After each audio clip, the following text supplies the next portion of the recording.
Picture this. Kennedy Space Center, Florida. February 14th, 2014. Valentine's Day. While normal people were buying chocolates and flowers, a small team from Texas was about to unleash something that would make Bugatti engineers cry into their champagne.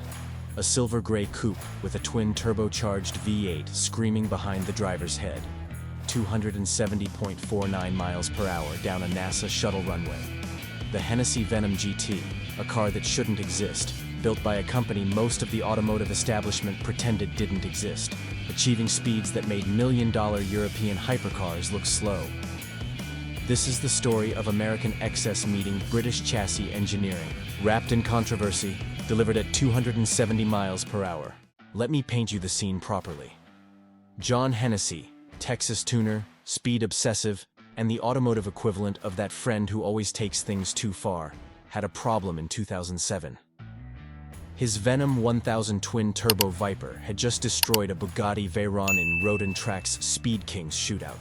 0 to 200 miles per hour, 20.3 seconds. The Bugatti, 24.2 seconds, nearly 4 seconds behind. Embarrassing, but Hennessey had a realization while celebrating. The Viper, brutal, powerful, American, was also heavy, crude, front-engined. What if you took that twin-turbo violence and put it in something that actually handled? Something mid-engined, lightweight, designed by people who understood what suspension geometry meant? Hennessey looked at a Lotus Exige and had what can only be described as a Texan moment of clarity. What if we stretched that tiny British sports car, shoved a supercharged Corvette V8 in the middle where God intended engines to be, added twin turbos because why not, and created something that would make European hypercar manufacturers question their life choices? And that's exactly what happened. The Hennessey Venom GT emerged in 2010 as automotive Frankenstein's monster. Except instead of being terrifying and tragic, it was terrifying and fast. Based on a heavily re-engineered aluminum tub derived from the Lotus Elise Exige architecture, stretched, reinforced, and fundamentally reworked by Hennessey, the car was registered for road use in some markets as a Lotus Exige modified, because even the DMV didn't know what else to call it. Here's where it gets interesting. Lotus Cars, the British company that makes lightweight sports cars and occasionally remembers to make money, was not officially involved. Hennessey sourced Exige chassis components, the roof, doors, side glass, windscreen, cockpit, floor pan, HVAC system. But this wasn't a Lotus collaboration. Lotus even formally distanced itself from the project. And we're not talking about just unbolting some parts. Hennessey cut the chassis, stretched the wheelbase, added a chromoly steel subframe, and reinforced everything. It used Lotus DNA, but the skeleton was pure Frankenstein. This was Hennessey taking Lotus components and doing what Lotus would never dare, adding ridiculous American horsepower. The engine. Oh, the engine! A 7.0 liter, that's 427 cubic inches for Americans still living in the 20th century. LS7 V8 from the Corvette Z06, already a monster. Then Hennessey added twin turbochargers because subtlety is for people who don't live in Texas. In its most commonly quoted high-output configuration, the Venom GT produced 1,244 horsepower, with later Spider and final spec cars pushing as high as 1,451 horsepower on E85 fuel or high-octane race gas. Torque in the base configuration? 1,155 pound-feet. Numbers that make Ferrari engineers need therapy. Let that marinate. 1,244 horsepower in most configurations. In a car weighing as little as 2,743 pounds depending on configuration. That's a power-to-weight ratio that makes motorcycle riders nervous. For context, a Bugatti Veyron, $1 million, 16 cylinders, 4 turbochargers, weighed over 4,000 pounds. The Venom GT was over 1,000 pounds lighter with comparable power. The transmission? A Ricardo-supplied 6-speed manual, also used in the Ford GT. The brakes? 15-inch carbon ceramic discs up front with Brembo 6-piston calipers. 14-inch carbon ceramics in the rear with 4-piston calipers. Surface transforms provided the rotors. Everything designed to answer one question. How fast can we make this thing go before physics or the FAA intervenes? Carbon fiber bodywork. Carbon fiber wheels. Every component obsessively weight optimized. The Venom GT wasn't just light. it was skeletal. Mid-engine layout meant weight distribution over the rear tires, giving traction that front-engine muscle cars could only dream about. This wasn't just fast in a straight line. This was engineered precision wrapped around brutal American horsepower. Still with me? Good, because we haven't even gotten to the really controversial part yet. January 21st, 2013, Ellington Airport, Houston, Texas. The Hennessey team had V-Box GPS data logging equipment ready. V-Box officials were on hand to certify everything, and the Venom GT proceeded to set a Guinness World Record, 0 to 300 kilometers per hour. That's 0 to 186 miles per hour for Americans, in 13.63 seconds. Fastest accelerating production car in the world, officially. But wait, it gets better. During the same testing session, the Venom GT hit 0 to 200 miles per hour in 14.51 seconds. The Koenigsegg R's time, 17.68 seconds. Hennessey didn't just beat the Swedes. They beat them by over 3 seconds in the 0 to 200 sprint. That's not winning. That's domination. The V-Box GPS data recorded other numbers that day. 0 to 60 miles per hour, 3.05 seconds as a verified two-way average. Quarter mile, 10.29 seconds at 158.83 miles per hour. These weren't manufacturer claims or optimistic projections. These were independently verified, GPS confirmed, Guinness certified facts. Now you'll see some sources claim 2.7 seconds for 0 to 60. Hennessey marketing materials might suggest numbers that sound even more impressive. But here's the thing.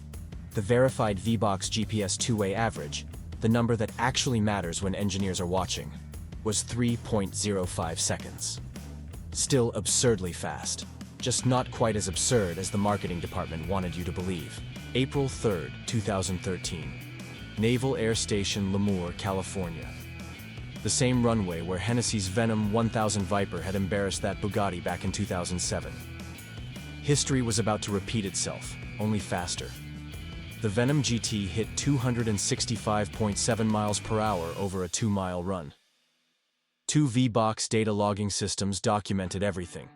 V-Box officials certified the numbers. Texas had just built the fastest car in America. But Hennessey wasn't done. Because why stop at fastest in America when you can aim for fastest in the world? February 14th, 2014, Valentine's Day, Kennedy Space Center, Florida. NASA's shuttle landing runway, 3.22 miles of perfectly flat asphalt normally reserved for spacecraft. The Hennessey team showed up with Brian Smith, director of Miller Motorsports Park, as driver. Limited distance, just 2.3 miles to hit maximum velocity and brake before running out of runway. Pressure? Absolutely. 270.49 miles per hour. 270.49. The Venom GT became the fastest speed ever recorded by a production-based road car, beating the Bugatti Veyron Super Sport's 267.86 miles per hour. Texas 1, Europe 0. A re-engineered Lotus-derived chassis with an American V8 had just destroyed every hypercar built by companies with century-old racing heritage and billion-dollar development budgets. Now here's where the controversy kicks in. And trust me, it kicks. The Bugatti Veyron Super Sport held the official Guinness World Record. To qualify for Guinness, you need two things. First, make at least 30 production units. Bugatti built 30 Veyron Super Sports. Hennessey built how many Venom GTs? 13. Just 13. And then there was the wind. The 270-mile-per-hour run was a single pass in one direction. Guinness requires a two-way average to eliminate wind assistance. NASA didn't allow a second run. So, technically, disqualified on 2 counts. Guinness said, "Sorry, Texas, you're faster, but you didn't build enough cars and you only ran one direction." Hennessey said, "We hit 270. The wind was only 3 miles per hour. Math doesn't care about production numbers or wind." The automotive press said, "This is awkward for literally everyone involved." And Bugatti said nothing, which speaks volumes when you just got beaten by a company operating out of Texas without a billion-dollar development budget. Let that sink in for a moment. Fastest speed ever recorded. Unofficial because production numbers and wind protocol. Production numbers became the Venom GT's defining characteristic. The original plan? build 29 units. The reality? 13 cars completed between 2010 and 2017. Why so few? Hennessey claimed it was intentional exclusivity. Critics suggested demand wasn't quite what Texas had hoped. The truth? Probably somewhere in between, wrapped in the reality that hand-building 1,000-horsepower hypercars isn't exactly mass production. Each Venom GT took months to build. Every component hand-assembled. Every system tested and retested. Base price: $600,000. Want the full 1,200 horsepower race engine? Add another $125,000. Right-hand drive for overseas customers? $24,500 more. Interior matching luggage set? $7,500. Because even at this price point, somebody's nickel and diming you. And here's the kicker. Prices climbed faster than the car accelerated, from $600,000 in 2010 to over $1,200,000 by 2014. Special editions emerged. The World's Fastest Edition, limited to 3 units, commemorated that Guinness 0 to 300 kilometer record. Price: $1,250,000. All 3 sold immediately. A final edition. Spider marked the end of production in 2017, pre-sold for $1,200,000 before its public debut. Exclusivity? Achieved? Profitability? Probably. And then there was Steven Tyler. Yes, that Steven Tyler. Aerosmith's lead singer, the man who sings "Dream On" while probably dreaming about going faster. Tyler approached Hennessey in late 2011 asking if an open-top version was possible. Engineers said yes, added 30 pounds for structural reinforcement, and created the Venom GT Spider. Tyler's car became automotive legend, later selling at Barrett-Jackson for $800,000 in 2020. March 25, 2016. Naval Air Station Lemoore again. The Venom GT Spider recorded 265.57 miles per hour, becoming the world's fastest road-legal open-top sports car. Verified by Race Logic. Certified. Official. Then Hennessey revealed something hilarious. The car was about 300 horsepower down during the run due to fuel pump issues. Normally, the Spider's 7.0-liter V8 generated 1,451 horsepower on E85 fuel. They set a record while basically limping. 300 horsepower down and still the fastest convertible on Earth. Let that marinate. But let's address the elephant in the Texas-sized room: John Hennessey's reputation. In the early 2000s, years before the Venom GT, Hennessey Performance had issues. Better Business Bureau complaints. Customers claiming paid for parts never installed. Magazine articles questioning business practices. Lawsuits. Drama. The kind of reputation that makes journalists write carefully worded phrases like "controversial tuner." By 2010, when the Venom GT emerged, Hennessey had spent years rebuilding that reputation. Professional operation, documented builds, celebrity clients, transparent business practices. But the internet never forgets. Every Venom GT article attracted comments about what happened in 2001. Fair? Debatable? Relevant? Unfortunately, yes. The Venom GT succeeded despite carrying baggage from Hennessey's past. The automotive establishment never quite knew what to do with the Venom GT. It wasn't a true Lotus, despite using Lotus-derived components. It wasn't a production car by traditional standards. 13 units don't exactly qualify for volume manufacturing. It held speed records Guinness wouldn't officially recognize. It was built by a company with a controversial past. And yet it was faster than everything Europe could throw at it.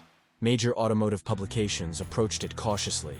Road and Track tested an early prototype in December 2010, praising the savage burst of cheek-smooshing, gut-compressing, momentarily brain-addling force, but never publishing specific performance numbers. Car and Driver and Motor Trend covered announcements but didn't conduct independent testing. The Venom GT existed in this weird space between legitimate hypercar and elaborate tuner special. And then values started climbing. That Steven Tyler Spider? $800,000 at auction in 2020. A white 2014 Venom GT, chassis number 9, sold for $1,250,000. Current market values range between $1,250,000 and $1,400,000. Cars that sold new for $600,000 to $1,200,000 are now appreciating. Controversial or not, incomplete production run or not, the market decided the Venom GT is collectible. In 2017, Hennessey unveiled the Venom GT's successor, the Venom F5. Completely different design. Bespoke chassis. Partnership with Ilmore Engineering for a custom-built V8 producing over 1,600 horsepower in base form, and over 2,000 horsepower in the 2025 F5 Evolution. Hennessey had graduated from re-engineered Lotus-derived chassis to building complete hypercars from scratch. Texas had arrived. The Venom GT's legacy sits in this fascinating place automotive history reserves for cars that shouldn't exist but do. 13 units. Unofficial world record. Built by a controversial company, based on a re-engineered British-derived aluminum tub with American power. Faster than Bugatti, cheaper than Ferrari, more exclusive than Lamborghini. And completely, utterly, unmistakably Texas. It proved that you don't need century-old racing heritage, billion-dollar budgets, or even official recognition to build something that makes the establishment uncomfortable. You just need engineering, ambition, and the absolute refusal to accept that fast enough is ever actually enough. So here's the question. Is the Hennessey Venom GT a legitimate hypercar or an elaborate tuner special? Is 13 units production or barely prototype status? Does an unofficial speed record count when you're still the fastest? And did that one-way run invalidate everything? Or does 270 still matter? Drop your take in the comments. And if you think controversy disqualifies greatness, you're watching the wrong channel. Hit that subscribe button for more stories about cars that broke rules and made engineers cry. This is Supercar Chronicles, where speed records matter more than paperwork.